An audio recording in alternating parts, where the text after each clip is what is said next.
Hello HEMA friends, and welcome to another episode of HEMA Q&A with Fede. So today I answer the question of Arden, which asks me, "Hi Federico, I know you have been a fencer for many years now, and it's now even your job. So what I want to ask you is, have you ever had a period of time in which you were bored or unmotivated with fencing, and maybe you even stopped practicing? How did it go?" So honestly, I never got bored about fencing. But there is a motivation, of course. So the answer is no. I have never got bored about fencing. I never stopped practicing it. I am practicing historical fencing since 10 years, and I am going for 11 years now. And I never got bored because I have done a variety of different things. Of course, I tend to be kind of specialist in some way. At least I dedicated a long period of my fencing career, let's call it, at this point, in studying specific manuals. So I was obsessed with 133. I followed, for example, the Roland Radzeka method of practicing since 2014 to 2016. Then I switched method. I created my own approach to fencing. I developed it, etc., etc. So I had a variety of different input. I studied with other instructors. I changed the idea and whatever. So I did a lot of different things, and that's why I think I never got bored about fencing. Another motivation is that there is a variety of different things to do in HEMA. I'm not only talking about different weapons, of course. There are different systems to study.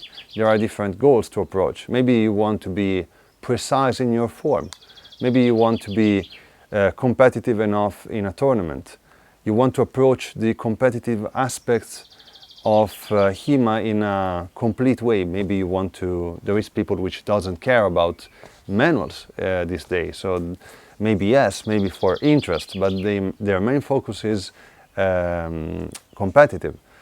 So there is place, of course, for everyone, and you can have all these goals at the same time if you want. It depends how much you want to excel in a specific environment. So what I generally do is I approach all the different aspects of HEMA because I like to do everything. So I like to compete, but at the same time I try to have an approach which is an approach to fighting which is good looking, and to me at least I want to be good enough by an art perspective in my martial art, and I want also to be competitive. I want to be able to overcome my opponents. So I want to do different things, try to calibrate and make the things work together in some way, because it's not easy. And because this thing is not easy, I don't get bored easily. I have a lot of different things to think about. Sometimes I just figure out a new thing, a very simple thing. So, just an example. The other day I figured out how to throw Roverso Mezzano from Posta di Donna Altera with the false edge. So I wasn't able to land that kind of action. I was thinking about it for years, basically. And then I ended up finding a mechanic method to land it. And so, of course, I was happy. I started to train it and do a variety of different things, created drills to learn it properly, to train it at home, outside, whatever. So there is a ton of different things to do, and that's why I never get bored. If you experienced this thing, my advice for you is try to not be too obsessed with a single thing. So if you are the kind of person which want to reach a specific goal, but you see that doing it make you lose interest in something which you love or which you like, maybe this is not the correct method to approach it. Maybe you should relax a bit more, think about different ways to enjoy the practice, and do it. So that's what I generally do. And to be honest, I think it's the better way to approach something like this. I personally say that it is better to approach something that you like for whatever kind of motivation, and try to find the correct way in which you end up liking it the most. Otherwise you end up just losing, let's say, the track, and you feel that it is something which you don't like anymore. Maybe you just changed your mind about it, or maybe you don't like anymore the environment or the practice or whatever, or you lose just simply the interest in it.